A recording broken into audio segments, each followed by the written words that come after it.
साथियों, welcome to Bharatvarsh classes. कैसे हो बच्चा आप सभी। तो 29 जून दिन शनिवार को क्लास 9 का विज्ञान का वीकली टेस्ट लिया जाएगा और इस वीडियो में हम आपके विज्ञान में आने वाले वेरी इंपॉर्टेंट वायरल क्वेश्चंस को करने वाले हैं। तो वीडियो को पूरा देखिए, एक एक प्रश्न आपके लिए इम्पोर्टेंट है और वीडियो को अपने दोस्तों को शेयर कर दीजिए। चलिए बच्चे स्टार्ट करते हैं। प्रोजेक्ट रेल के तहत आपका यह एग्ज़ाम हो रहा है, regular assessment for improve learning. तो पहला प्रश्न दे रखा है, पदार्थ के कणों का स्वतः मिलना क्या कहलाता है। विकल्प दिया गया है विसरण, परासरण, संवहन या चालन। बताइए बच्चा, आपका इसका सही उत्तर क्या होगा। बिल्कुल सही बच्चा, आपका उत्तर एकदम सही है। इस प्रश्न का सही उत्तर विसरण होगा। क्या होगा बच्चा, विसरण। यानी पदार्थ के कणों का स्वतः मिलना क्या कहलाता है। सही उत्तर है विसरण। Option A is the right answer. प्रश्न संख्या 2 दिया गया है, ठोस के कणों के बीच आकर्षण बल होता है। विकल्प दिया गया है कम, अधिक, नहीं होता, इनमें से कोई नहीं। तो यहाँ पर याद रखना है बच्चा, ठोस के कणों के बीच आकर्षण बल बहुत अधिक होता है, इसलिए हम उसे प्रेस नहीं कर पाते हैं। मान लीजिए आपके सामने 3 चीज़ें रख दी जाए और तीनों में से आपको बता दिया जाए, आपको बोला जाए कि आप तीनों में से किसे प्रेस कर सकते हो। ठोस के रूप में पत्थर रख दिया जाए, है ना, द्रव के रूप में यहाँ पे पानी रख दिया जाए और गैस तो वैसे ही आप हाथ अपना हवा में हिला सकते हैं तो उसे हम आराम से प्रेस कर लेंगे।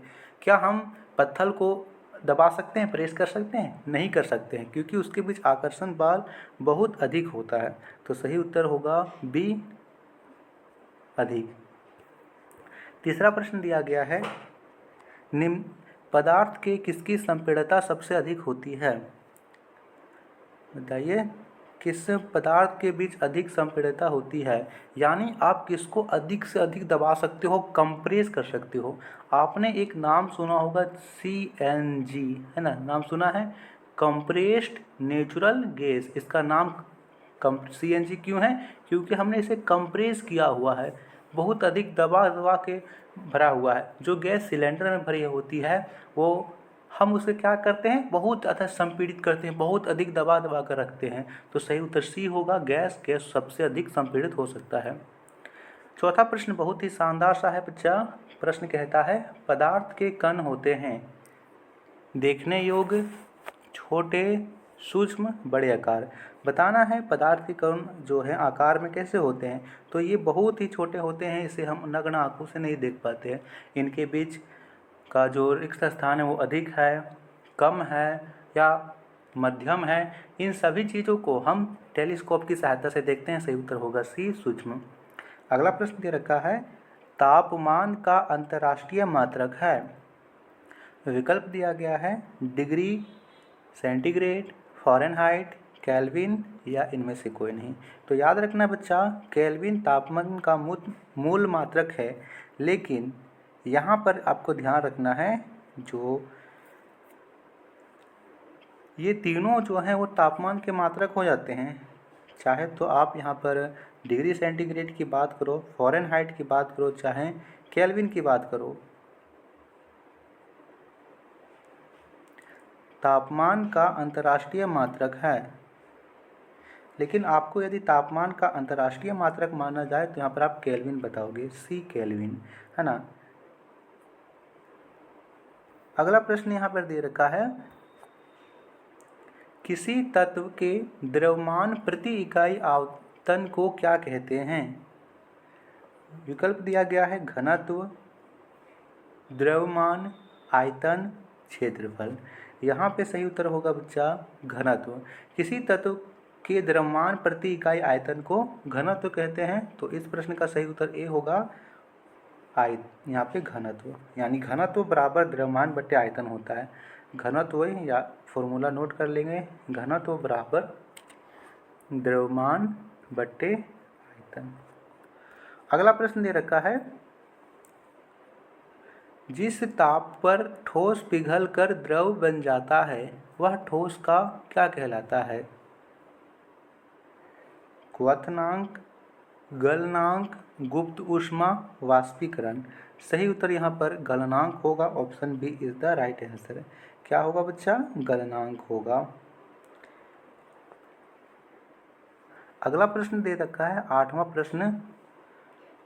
ठोस कार्बन डाइऑक्साइड कहलाता है ऑक्सीजन, शुष्क बर्फ, मार्स गैस, इनमें से कोई नहीं। तो यहाँ पे सही उत्तर बी होगा, शुष्क गैस। अगला प्रश्न, किसी पदार्थ पर तापमान के परिवर्तन का क्या प्रभाव पड़ता है? अवस्था में परिवर्तन, आकार में परिवर्तन, कोई परिवर्तन नहीं, या इनमें से कोई नहीं। इस प्रश्न को आप उदाहरण के माध्यम से समझिए। एक बर्फ का टुकड़ा है, यदि हम इसका तापमान बढ़ाएं, इस बर्फ को गर्म करें, तो क्या इसके अवस्था में परिवर्तन आएगा या आकार में परिवर्तन आएगा? तो आप बोलो कि सर इसके आकार में परिवर्तन नहीं होगा, इसका अवस्था में परिवर्तन हो रहा है, क्योंकि ये पिघलकर ठोस से द्रव बदल रहा है, तो अवस्था में परिवर्तन होगा। Option A is the right answer. 10वां प्रश्न दे रखा है 300 केल्विन कितने डिग्री सेल्सियस के बराबर होता है? 300 केल्विन है ना, इसको डिग्री में बदलना है, तो इसमें से आप क्या कीजिए, 200 यहाँ पे बताइएगा, 273 तो आएगा 27 आएगा।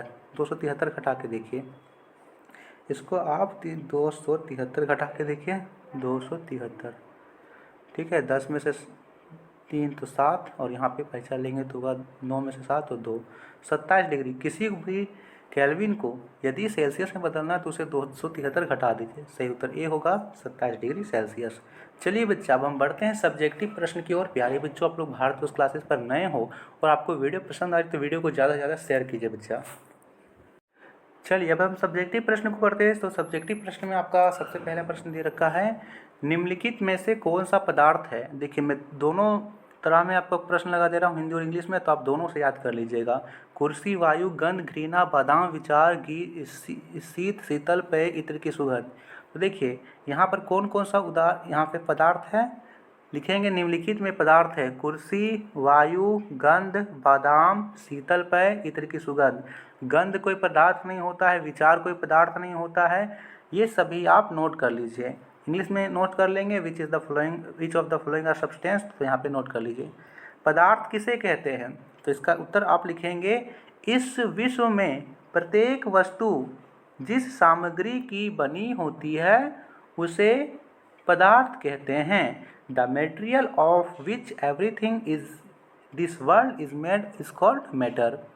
क्वेश्चन नंबर 3 दिया गया है, पदार्थ की कौन कौन सी अवस्थाएं हैं? तो लिखेंगे पदार्थ की 3 अवस्थाएं हैं, ठोस, द्रव और गैस।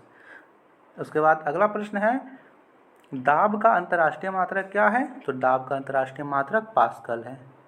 5वां प्रश्न, ठोस किसे कहते हैं? तो लिखेंगे वे पदार्थ ठोस कहे जाते हैं जिनका आकार और आयतन निश्चित होता है। ओके, तो ये था बच्चा क्वेश्चंस आंसर। वीडियो को ज़्यादा से ज़्यादा शेयर कीजिए, और यहाँ शेयर 2 के लिए आप भारत क्लासेस को सब्सक्राइब जरूर कीजिए बच्चा। बहुत ही ज़्यादा इंपॉर्टेंट यहाँ पर उसमें भी प्रश्न होने वाले हैं। Thank you.